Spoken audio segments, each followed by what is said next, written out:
Salam jumpa rekan pajak. Saya dengan Arnold Susanto, partner dari Halim Santoso and Associates.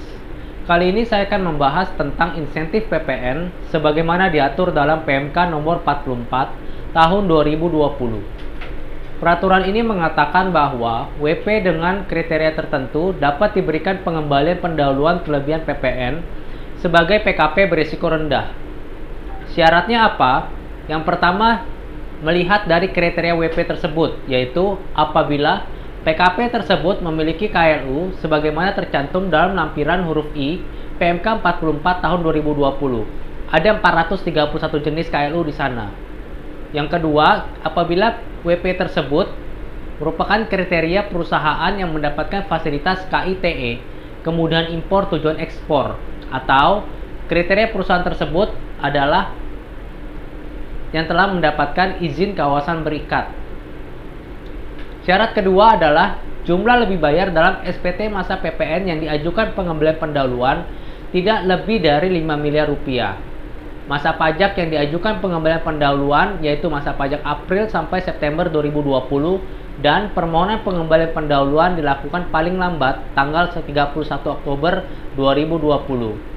Setelah mendapatkan permohonan pengembalian, Kepala KPP akan menerbitkan SKP PKP, yaitu Surat Keputusan Pengembalian Pendahuluan Kelebihan Pajak berdasarkan penelitian administratif, yaitu penelitian formal dan penelitian material.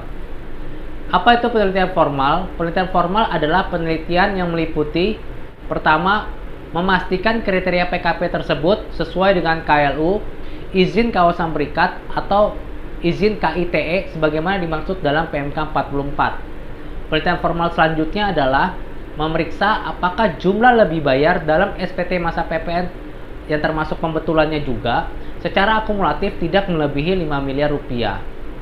Penelitian formal ketiga adalah meneliti apakah SPT masa PPN tersebut baik pembetulan maupun normal dilakukan untuk masa pajak April sampai dengan September 2020 dan disampaikan paling lama tanggal 31 Oktober 2020. Penelitian formal selanjutnya meneliti apakah PKP tersebut tidak sedang dilakukan pemeriksaan bukti permulaan dan atau penyidikan tindak pidana di bidang perpajakan. Penelitian formal terakhir kelima meneliti apakah PKP tersebut tidak dipidana karena melakukan tindak pidana di bidang perpajakan berdasarkan putusan pengadilan yang telah mendapatkan kekuatan hukum tetap dalam jangka waktu 5 tahun terakhir sebelum SPT masa PPN disampaikan.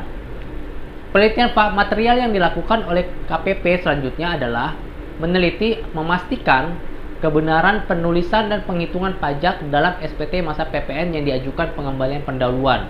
Yang kedua, memastikan pajak masukan, dalam hal ini pajak masukan faktur pajak masukan maupun dokumen tertentu yang disamakan dengan faktur pajak telah dilaporkan dalam SPT masa PPN oleh PKP yang menerbitkan faktur pajak tersebut.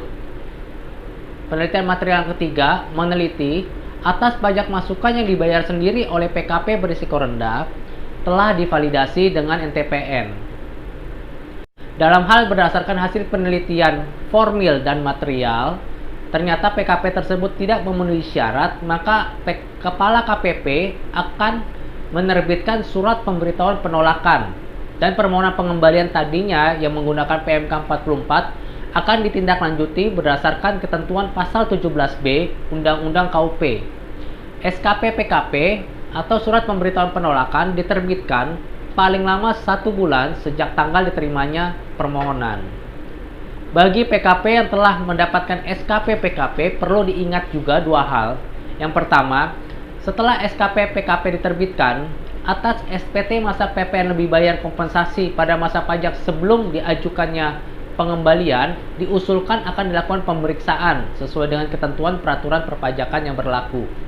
Dalam hal PKP yang telah mendapatkan SKP PKP ternyata dalam keadaan sebenarnya tidak memenuhi syarat atau tidak termasuk perusahaan yang mendapatkan pengembalian pendahuluan, maka terhadap masa pajak diterbitkannya SKP PKP tersebut akan dilakukan pemeriksaan. Demikianlah pembahasan dari saya. Semoga bermanfaat untuk kita sekalian. Sampai jumpa pada kesempatan selanjutnya.